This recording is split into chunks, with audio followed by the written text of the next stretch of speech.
Welcome to the Zen of Reffing Roller Derby, Lesson 6, Safety, Injury, Bleeding, and Concussion. I'm Max Stevel, the author of this training manual. I'm filming this on June 12, 2018. The content of this presentation is up to date as of this recording.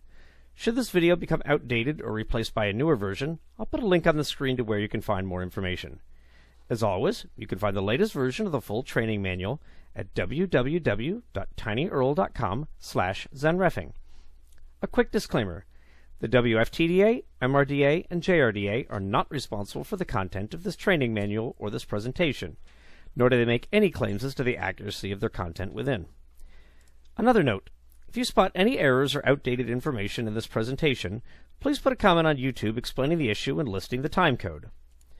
Lesson 6, Safety, Injury, Bleeding, Concussion. Basically, this lesson is a simplified list of many safety practices as outlined in the WFTA Risk Management Guidelines.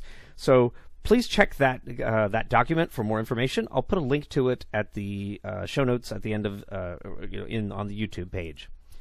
So let's start by talking a little bit about safety. And again, we are not remotely attempting to go over everything in the document. There's a lot of stuff in there, but a few key points I want you to know. Number one, all games must have 2 dedicated emergency medical providers. In the United States, we'll typically call them EMTs for short, but it doesn't have to be this.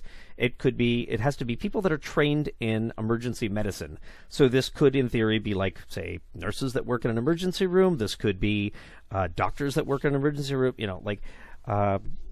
Basically people with emergency medical training or providers. And WFTA is fairly flexible on what constitutes this, but you really don't want to shortchange this. Don't take somebody who, they volunteered for a rescue squad 15 years ago, but they don't have any gear and they don't really have, remember their training very well.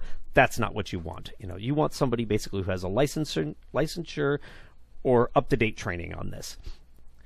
These people may not have a secondary job in the game. For example, they may not be skaters, may not be NSOs, may not be referees. At a scrimmage, that would be allowed because the scrimmage doesn't require emergency medical providers, although it's recommended.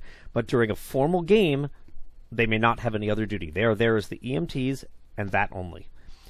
At least one of these people must be watching the track at all times. Gameplay must halt if both people are attending to a patient or otherwise unavailable until at least one can resume watching the game. If that means you call off a jam in the middle, you call off a jam in the middle. This is non-negotiable.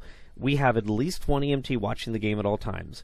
So again, this allows for one EMT to get up and use the bathroom, one EMT to, attend to somebody with a minor injury while the other one is focusing on the game. But we want at least one person watching at all time. Now, something here about EMTs also is that it's a good idea for head referees to meet with their EMTs before the game. And just to go over some of the basic, if they've never ref derby, or they've never, been a medic at a derby game before, they need to learn some standard practices and procedures for EMTs. For example, don't try to walk into the middle of a jam. I was at a tournament one time where one of the medics did not know this, and she just put up the T symbol and she just started walking across the track right in the middle of the jam. So we had no idea actually who this person was because there were so many medics working at the event. And that's not a good idea, But on the other hand, if they understand that if they need to, if they see something they think is a serious injury and they want the referees to either stop play or the referees to halt things between jams while they go attend to the person, certainly they can flag down a referee and speak to them. It's also a good idea for head referees to go over and discuss with them whether they have the equipment used to remove small bits of blood from the track, or whether they are able and willing to perform basic screenings for symptoms of concussion. And I use this. The phrasing here is important. They do not screen for concussion. That has to be done using, scans and done by a formal doctor. They can screen for signs or symptoms of possible concussion. So, if you ask them, hey, can you check for concussion? They're going to tell you no, because that requires a doctor. So, it's important to use the right language in this regard. I have heard of EMTs, though, that say that their policies and practices do not allow them to even screen for signs of concussion. Basically, if they see any reason, that a person's got any sign or symptom whatsoever, that person should be seen by a doctor. They're not willing to, check on the person multiple times or such. It's important as an official that we know this in advance if that's the case. But generally speaking, yes, they will do basic screenings for signs and symptoms of concussion. The vast majority of games must comply with the WIFTA risk management guidelines, as I've been talking about. There are a few exceptions, primarily those that are being played under other insurance rules, in other countries, or sometimes in the United States, like non-regulation games and such. But for the sake of argument, and for the simplicity of this training, understand that they all need to comply with risk management guidelines, although that's not technically true. And some of these guidelines here that I want you to know. Number one, the outside safety lane, what we sometimes call the ref lane, although it's really a safety lane, it must be 10 feet wide, at least 10 feet wide. Could be more, but it must be at least 10 feet wide. If there is a 3-foot high raised, like smooth fixed barrier, think like the wall of like a hockey rink or something. As long as they've got like a wall up like that, that's at least 3 foot high, fine. Then it can be a 5-foot wide safety lane. But if they don't have that, like in certain family rinks or things like that, it must be 10 foot wide. Also, think in terms of gaps in that wall. Like certain family rinks might have a wall, but then they've got like a 10-foot stretch where there's no wall, so people can enter and exit the rink. And if that occurs, right by the outside safety lane, no, that's not going to allow you to sink the safety lane down to 5 feet, because, there's a sharp edge on there, and even with padding, you really don't want skaters flying into that, at high speed. That's going to hurt. So that wall needs to be smooth and continuous if you're going to reduce the safety lane to 5 feet. Next, columns and posts, even padded, may not be within 5 feet of the inside track line or within 10 feet of the outside track line. And mind you, again, if there's an outside raised wall, then it doesn't matter if they have, posts on the other side of the wall, because people aren't going to go through that wall. So, but again, columns and posts not within 5 feet of the inside track line or 10 feet of the outside track line. On occasion, venues will try to sneak this past. People are just, we're just going to hold it here, not going to tell WIFTA or something like that. That's a really bad idea, because not only on the most basic level, it's going to affect referees. Now they got to be avoiding these pillows every time they go by, but it's also going to affect their coverage. It's going to affect how the game plays, and it's a safety hazard. No skater wants to go get knocked into one of these things at high speed. So it's a really, really, really bad idea, and I would encourage teams to refuse to play in such a venue and officials to refuse to officiate such a game. There's going to be a lot of standards that are above and beyond this. Beyond the 10 feet outside safety lane, there has to be a 5 feet sort of blank space. Again, unless you got a wall, that's different. But you got have a 5 feet of sort of a basically floor seating only. People can sit on the floor, no children in that area, because again, derby skaters will go sliding into that area, but their speed is significantly lower by this point, so it's not really going to be a physical threat to any sort of adult. Chairs may not be within that 5 feet. Certain very, very, very, sometimes I've seen at certain events, certain very lightweight folding chairs that they're going to allow. I don't mean the metal folding chairs with a big person sitting on it, but I've seen very, very, very lightweight things. I don't think those are even technically supposed to be there. Basically floor seating only, and then if you are in a venue, you show up for a game, and they are doing things that they're not supposed to be doing. You show up for a game and you notice that we've got the 10-foot outside lane, but then immediately they start racking up rows and rows and rows of folding chairs, and the audience seating is essentially right at that point. That's when you need to be speaking to the head official or the head NSO or somebody from bout production, and they need to move all those seats back.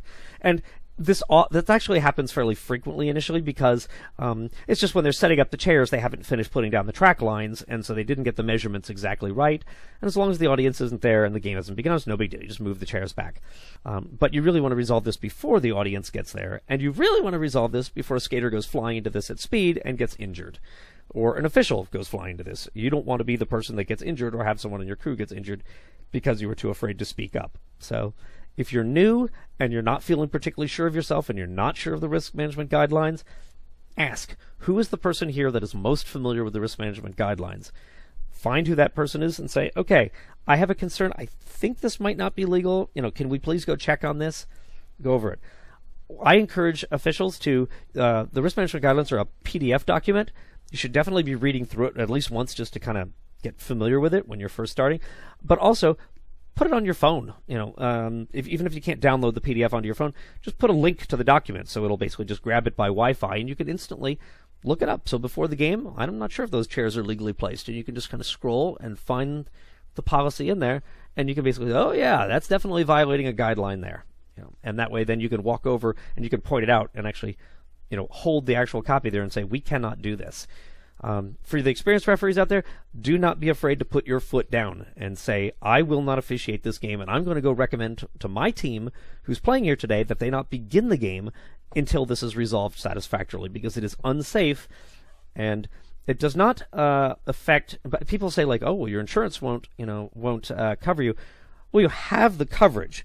Just because you've got coverage doesn't mean the insurance company is going to pay out, but the insurance request for reimbursement or request for damages or whatever under the insurance policy might be denied, because they just simply say, well, you didn't adhere to the guidelines. So, and yeah, for a small little injury, you might not tell them about, that something was not in order. But when there's like a major lawsuit because it's a major injury and now the $2 million liability shield is kicking in, oh, you better bet they're going to be requesting to see the video of that game, and they're going to be studying the photographs, and they're going to be interviewing multiple people that were there.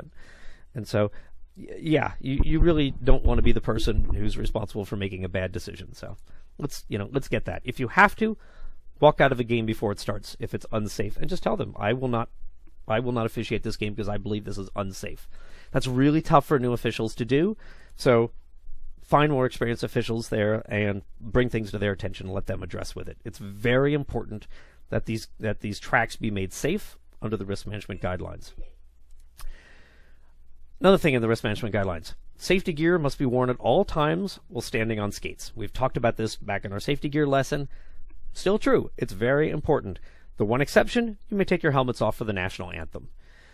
There comes a point in a game when an official isn't really sure. Can we, like if a skater is doing their warm-ups and they're skating around without their helmet on, is an official able to order them to put it on or not? I mean, at what point is our authority as a referee, taking over? It's unclear. In cases like that, I will often just escape the skater and say, hi, I'm not ordering you as a referee, but I'm just asking you as a concerned person, can you do me a favor and put on your helmet? Like, I'm concerned. Like that. And there are events where they tell the officials not to do this. And there are events where they tell the officials, absolutely, you should go up there and tell them to put their gear on. It's a fine line, so that's why I will just simply say, hey, as a concerned person, can you put this back on? And I think that's a reasonable compromise in there. Skaters, refs, and NSOs may not participate in a game while under the influence of alcohol or narcotics. You should immediately report even suspected violations of this to game head officials. This is very, very, very important. You really don't want somebody who's been drinking on skates. I have seen it before. It was not pretty, and no, it was not at a game. But yes, it was not a good thing. The person was kind of stumbling all over and was having a tough time skating, and this was an ordinarily very good skater. Even NSOs, like you're going to think, well, what's the worst they're going to do? Mess up their paperwork? Doesn't matter. We don't waive this. Officials are on the job, on duty, are responsible for enforcing safety. How are you supposed to enforce safety if you've been, throwing a few back before the game? So when in doubt, like that, report something to the head official. Let them investigate it. If you think it's the head official that's doing it, report it to the other head official. Go report it to somebody from bout production. Report it to your team captain. Let them kind of run with it. Because if you're a new official and you really don't feel like you have a lot of clout for kind of running with this, tell your team, captain and coach, because this is the sort of thing a team might refuse to begin the game on while there's a official out there under the influence of alcohol. Certainly, I wouldn't advise them to start. So this is very, very, very serious, and take it seriously. Fortunately, it's also very rare, but again, take it very seriously. Now let's talk a little bit about injury. We got different levels of injuries, and these are my terminology. This is not something in like an official terminology by any means, but we have like minor injuries. Minor injury I would define as like no immediate danger to oneself or others. This could be a broken finger, a sprained knee, just having the wind knocked out of you like that. And a minor injury, skaters may withdraw from the jam and or resume play at their discretion. There's nothing immediately, like a broken finger, it's gonna hurt, it's gonna suck, but it's not immediately like putting a person in extreme danger. So if they want to try to play out that jam, that's fine. Similarly with a sprained knee, they probably can't. But if it's a mild sprain and they really want to just try, that's up to them to make that decision. They may make it worse, but that's their choice to make. And again, the skater may withdraw from the jam and or resume entering the jam. And that's particularly like having the wind knocked out of you. They're like, they just got to pull out of the jam, just stand on the side for just 30 seconds and get their wind back, and then they're okay, and then they can continue. Skaters in the box may be subbed out between jams at their discretion. And that's, again, that's minor injury. For major injuries, we're not going to give them a choice. But a minor injury, they might, no, it's only my finger, I'm fine, I'm just going to, be a little careful with it, I'm going to still continue playing on. They can do that. That is their choice. If they do need to be subbed out, they cannot participate in the next 3 jams. And that's basically just to prevent skaters from making up injuries and constantly putting their best jammer in, or something, doing something for strategic value. A serious injury would be a potential danger to oneself or others, and or the skater is just unable to continue. For example, in this case, the jam may be called at the referee's discretion. You got a skater on the track, they fall down, they're not responding, and can you continue? And they don't respond, or they just are a little groggy, but you don't see anything that's immediately concerning you, but they're not answering you. Boom. Unable to continue, we're going to call off the jam. But it's also at the referee's discretion. If a skater goes down and they say, ow! And then you're like, can you continue? Or like, yeah. They're nodding and they're trying to get up and their knee just isn't working for them very well or something. And, at some point, it's a discretion. You can let them. If you see that pack is now coming around back towards them and that skater's struggling to rise and kind of just keeps falling, well, at that point, now we might say, okay, well, now they're a danger because they're basically an obstacle at this point. They're not able to continue. And you could call up the jam. But the skater keeps telling you, I'm good. Now, the thing to keep in mind is skaters will also keep telling you they're good sometimes when they have very serious injuries that they should not be continuing. I've heard of a skater, for example, that dislocated their shoulder and attempted to continue playing in the jam. And that skater was just sitting there and was just cradling their arm, like they were immediately skated to the outside or something, the side basically where nobody would be interacting with that shoulder, and they were attempting to play on while just cradling it very, very, very gently and trying to play on. Again, referee's discretion. This is a potential danger to themselves. Now a dislocated shoulder is getting significantly more serious than a broken finger, and at this point you have the discretion to call it off if you see fit, or order the person to the medics. That ordering them to the medics is getting a little more off the beaten path because there's no specific, rule that states you can do that, but you're getting into an area of kind of discretion. And, and for a newer referee, I would advise getting a more senior referee to make a judgment in the game, and that can often be hard to because everybody's is going with it. But yeah, if a skater's unable to continue play, they should be directed off the track. For example, a skater, is sprains their ankle and they can't continue. They're clearly not getting up, and they just attempt to just kind of sit there. They kind of crawl over and they just sort of sit 1 foot out of bounds, and then they're just kind of staying there. At that point, the skater's not in immediate danger, but they're potential danger in terms of you don't want them to get a skater to fall on top of them or on their knee. You can just basically say, hey, I need you to withdraw from the edge of the safety lane. They can crawl away. They're safe enough to do that. They can do that. If they fail to exit the track in particular, they need to get off. Even the safety lane's even better. If they fail to exit that before active gameplay is coming back to them, then the jam may be called at the referee's discretion. And again, just keep in mind, one jammer whizzing through who can clearly avoid them because they're really, they're right on the very, very edge of the track and they're crawling off the way. You can let that continue. The whole pack coming by and both jammers are in there and there's wild blocking going on. At that point, you might call it referee discretion on this. Skaters that have a potential or a serious injury, once the jam is no longer in play, they should be brought to the medics or vice versa as appropriate. Vice versa means bring the medics to them. And again, if it's the shoulder, that skater may have been comfortable, skating, but a referee could go over there and, provide assistance or at least be there to catch her if she starts to fall or something like that. So she doesn't smack it on the ground by accident. Now, a major injury would be an immediate danger to oneself or others, and this just something happens and there's just something very serious going on. I've seen like skaters having an epileptic seizure, for example. Just anything where you're just like, oh no, this is not safe. Jam immediately called. Just call it. And you know what? If you round up and you call it, and it turns out maybe it didn't need to be called, but you called it off, you impacted the game by calling off a jam, but you did so to make sure somebody was safe. But think about if you round down and you don't call it when you should have, and now somebody gets more severely injured, because of it.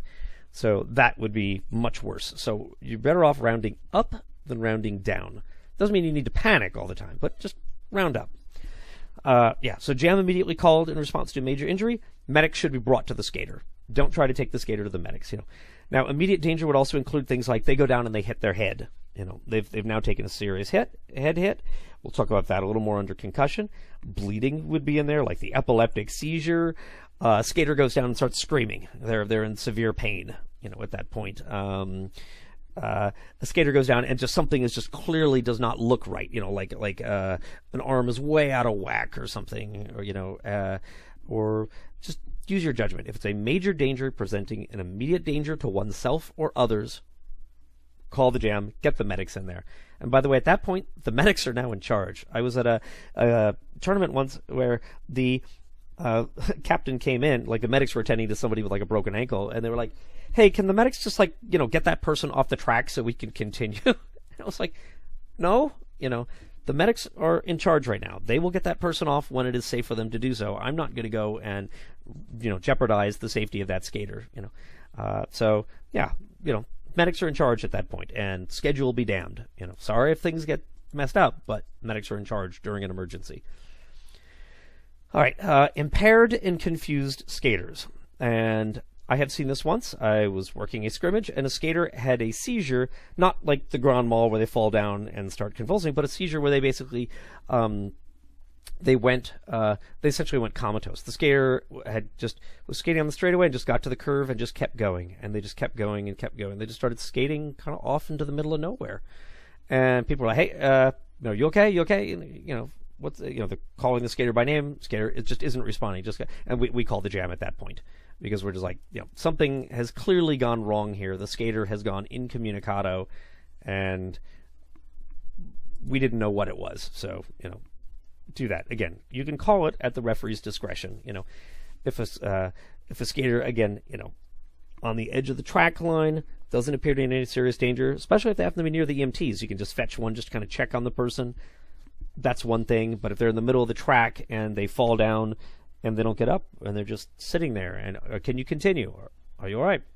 And they're just sitting there and they're just not really responding, we're going to call it. If they're not responding to you, that is a symptom that something has gone very wrong. You'll notice I often use the phrase, can you continue, as opposed to, are you okay? This is something that I picked up over the years. If you say, are you okay, skaters will nod. Because what you're basically asking them is, do I need to call an ambulance? And so they're trying to tell you, like, no, you don't need to call an ambulance. Sometimes they even need an ambulance, and they're telling you, no, I'm okay. Skaters want to say they're okay even when they're not. I said I was okay when I fell once and I broke my wrist. So, I clearly wasn't, but I'm just, it's just what people respond. Are you okay? Yeah, I've got enough faculties to say I'm okay. So what I will ask the skaters, can you continue? And that way, if they don't say yes, then I know they can't.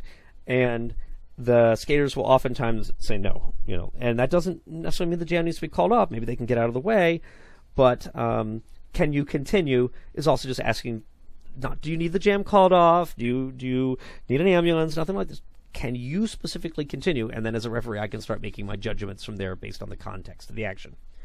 If the skater does not respond, or is disoriented, or is otherwise severely confused, just treat it as a major injury at that point, because the skater is no longer able to consent to playing. Essentially, can you continue is them giving consent. Even if they say no, they're consenting, enough to say, okay, I can at least respond to your questions here to say, I do not wish to continue in this jam. But if the skater isn't responding at all, something could be very, very, very wrong. Bleeding. A skater who is bleeding must be removed from play. the skater may return to gameplay, even in the same jam, if all of these conditions are met. These conditions are: the bleeding has stopped, the wound is appropriately dressed, and there is no blood on their gear and uniform. I would also add skin to that as well. So no visible blood from the bleeding. So blood on uniforms must be washed out and disinfected, or covered with duct tape, or cut out. I mean, there's skaters that they got a little bit of patch of blood here, so they just basically pick a pair of scissors and just cut it out. Fine, we'll allow that, because there's no blood on the uniform anymore. They might need a new jersey, but that's not our problem. Blood on gear needs to be cleaned and disinfected. It's not enough for them to wash it off. They need to get the special special cleanser, basically, like what the EMTs might have, and do it down. So the every game should have somebody from bout production who knows where the league's kit is to clean blood off the track and such, and every league should have one. So that same solution probably will do just fine on the gear for cleaning it off. There are other things that can do it as well. Oh yes, and let's see. Yes, you should definitely call a jam in the case of bleeding if the skater has significant bleeding. Again, a tiny little cut is one thing. They can just step right out. But if they took a bloody nose and they got blood coming down. They're trying to keep it up. Call it off, because we have to check and see if there's blood on the track, and if they're significantly bleeding, we can't be sure that there isn't blood on the track in that point. You should also call off the jam if you notice there's blood on the track, on the safety lanes, on the penalty box chairs, on whatever, even a single drop. You should treat every drop of blood as if it's radioactive and contaminated with a level 10 biohazard or something. Like we treat it as if it's a deadly serious threat. Okay, maybe not deadly serious. Maybe we're going to take it to Ebola levels, but we're treating it very, very seriously. And so sometimes, I've heard of games where the penalty box, they just notice, in the middle of the jam, they're like, there's blood on the penalty box chair. It looks fresh. So they immediately grab an OPR, just have the OPR call off the jam, because we don't know who was bleeding. We got an idea who was in here in the past minute, but we don't know where they were bleeding, how that blood got there. Maybe that was there from prior to when the person was sitting there. We don't know who's got blood on their uniform, who's now getting blood on other people because they're blocking. We're going to call the jam. We're going to have all the skaters check themselves and check their gear. And oftentimes the officials will form a line or I've seen the skaters help with this too, basically just a giant line across the safety lines and track area, and they just basically go in a giant circle, just scanning for any droplets of blood on the track floor. Because the skaters don't want to be near the blood any more than the officials do. Gameplay may not resume until all affected areas are cleaned and disinfected. And whatever you do, please don't take a sponge and wipe it up, a couple of wet paper towels and wipe it up. That is not sufficient. Disinfect. I would clean it, although God knows what it's going to expose you to, but you have to disinfect it as well. Now let's talk about concussion. A concussion is a traumatic brain injury caused by a shake, a blow, a jolt to the head, something. Again, they don't even have to get hit in the head. Just kind of a big whiplash effect back and forth can do it. A skater who is potentially concussed is no longer able to consent to playing the game. I don't care how much they're saying, I'm fine, I can continue, whatever. If they hit their head hard enough, no, you are absolutely not allowing them to continue. They should not continue. I have been in a game when a skater did an expulsion level action, knocking an opposing skater. She went down, she hit her head. This was at a tournament I was at, and she hit her head. It was like the sound of a bowling ball hit the floor. No, we are absolutely not going to allow that skater to play until they're cleared by the medics. I don't care how much she says she's fine. She has to get cleared. Now, a skater may refuse the medic's evaluation. That's fine. They don't have to. We're not going to force them to do it. However, they're unable to consent to continue playing. They cannot be cleared. We cannot guarantee they have no signs of symptoms of concussion. So we're not going to allow them to participate for the remainder of the game. A skater can request a little bit of time before they take take the screening for concussion. That's not the same thing as refusing. That's just them just saying, yeah, I need a minute here. Just they're still feeling a little from the hit, and they just want a minute just to kind of relax and gather their thoughts and whatever. That's fine. They should be sitting with the medics during that time, not on their bench or not out on the track or something. But if they want a minute that's fine. They can have that, but they're not cleared to play until they pass. A skater whom the medics determine has no signs or symptoms of concussion, they may return to play. So, okay, we're going to allow you to go back. You appear to be fine. If this occurred during the first half of the game, we're going to require the skater to be reevaluated before the start of the second half. The reason being is some concussions, some symptoms and signs have a delayed onset, even up to several hours in some case. So again, there are skaters that, like, I'm fine. I'm able to continue. They pass, and then an hour later, they're like, oh, or even 10 minutes later, they're just like, okay, I'm getting a headache now. Like, now I got a problem. Like, I'm not feeling so good. That would be a sign. So if we want to catch that, so we require the second screening.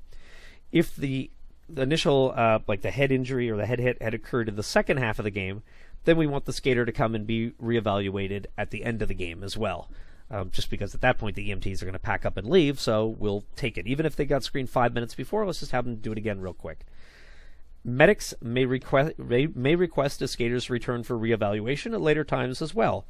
So, for example, in a multi-game tournament, the medics might say, okay, we're going to clear you now, but since it can take several hours for symptoms to show up, we're going to require that you go get re-cleared before the start of your next game at 6 o'clock today or something. They're going to say, so, and they will tell, hopefully they will tell the officials who will have it marked down that this skater is temporarily uncleared to play, until they come back at 6 o'clock or whatever time was agreed upon, and they get re-cleared. Now they may immediately come back and just pass. That's no problem, but they might not.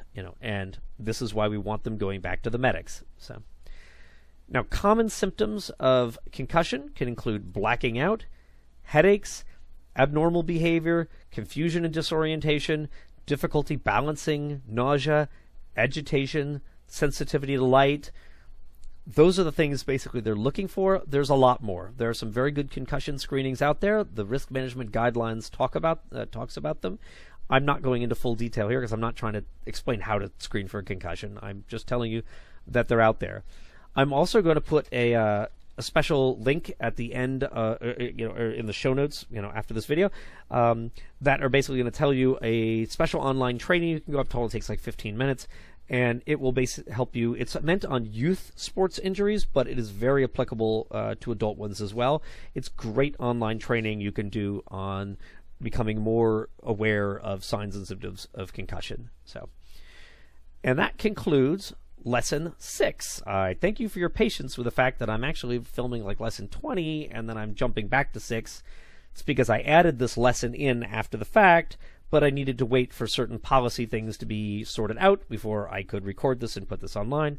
Policy things are figured out, so I present you this lesson a bit out of order, but still great content nonetheless. And I'll see you back in the next lesson.